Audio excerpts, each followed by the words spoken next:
వ్యాపారం చేసిండు. ఏ రియల్ ఎస్టేట్లో ఉన్న వ్యక్తి అయినా చేస్తాడు. మేమెన్నడూ ప్రభుత్వ భూమి జోలికి పోలేదు. ప్రభుత్వానికి ప్రజలకు నష్టమయ్యే ఒక్క రూపాయి పని కూడా మేము చేయలేదు. మీరు అనవసరంగా లేనిపోయిన అలిగేషన్స్ నా మీద వేసి ఈమె ఏదో జనం బాట పేరుతో జనంలో పోతుంది, ఈమెను డిస్టర్బ్ చేద్దాం, మైండ్ ఖరాబ్ చేద్దాం అనే ఆలోచనలు పెట్టుకుంటే మాత్రం నేను చూస్తూ ఊరుకోను. ఇవాళ జవాబు ఎందుకు ఇస్తున్నా అంటే నేను మీలాగా వెన్ను చూపించి పారిపోయే వ్యక్తిని కాదు. నా మీద వచ్చిన అలిగేషన్కి అవుట్ రైట్గా సమాధానం చెప్పే వ్యక్తిని. నా జాగృతి కార్యకర్తలందరికీ కూడా, తెలంగాణ ప్రజలందరికీ కూడా నేను క్లారిటీగా చెప్తున్నాను. 10 ఏళ్ళ బీఆర్ఎస్ పాలనలో నాకు ఏ దాంతో కూడా సంబంధం లేదు.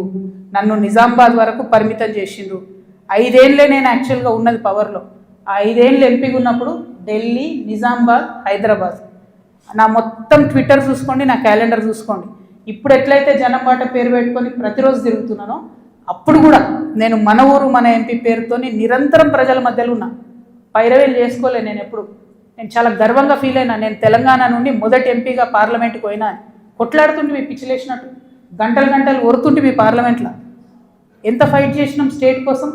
మీరేమో మేము ఆడ ఢిల్లీలో కొట్లాడుతుంటే ఇక్కడ ఏసీ ఆఫీస్లా ఉండి పందికొక్కుల్లాగా కేసీఆర్ గారు నీడనే ఏరి ప్రజల సొమ్ము తిన్నది కాకుండా ఉల్టా నా మీద వెకిలి ప్రయత్నాలు వేస్తే మాత్రం ఒక్కొక్కరిది కాళ్ళు ఇరగొడతా చెప్తున్నాను. నాకు ఇట్లాంటి భాష మాట్లాడడం ఇష్టం ఉండదు. ఇలా మాట్లాడక తప్పని పరిస్థితి అవుతుంది. లేనిపోని అంటగట్టకండి.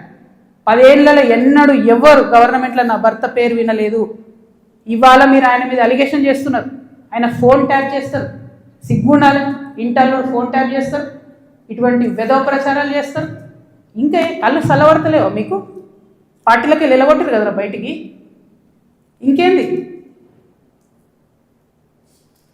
నేను ఊరుకునేదాన్ని కాదు బిడ్డ, చెప్తున్నా. ఇప్పుడే మొదలుపెట్టినా. మీరు సెయింట్ గోబెన్ సంగతి చెప్పండి.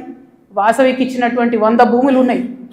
ఇవాళ గవర్నమెంట్ని, కాంగ్రెస్ గవర్నమెంట్ అంటారు కదా మీరు, హిల్ట్ పాలసీ పెట్టి దారాదత్తం చేస్తున్నారని. దానికి కిటికీలు తెరిచింది ఎవరు? దానికి బీజం వేసింది ఎవరు? డిస్టిలరీ భూములు అమ్మినరా? లీజుకి ఇచ్చిన భూములు. లీజుకి ఇచ్చిన భూములలో ప్రజలకు డబుల్ బెడ్రూమ్ ఇల్లు కట్టియాలి, హాస్పిటల్ కట్టాలి, స్కూళ్ళు కట్టాలి. ఇండస్ట్రీ తీసేస్తే ప్రైవేట్ వ్యక్తులకు ఎట్లా అమ్మేందు? దాని మీద సంతకం పెట్టింది ఎవరు?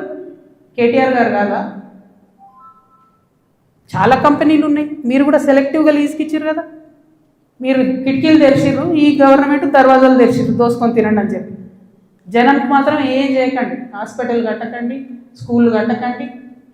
ఎవడన్నా నా సొంతోడు అడిగితే మా మీద ఉల్టా అలిగేషన్ ఇవ్వండి.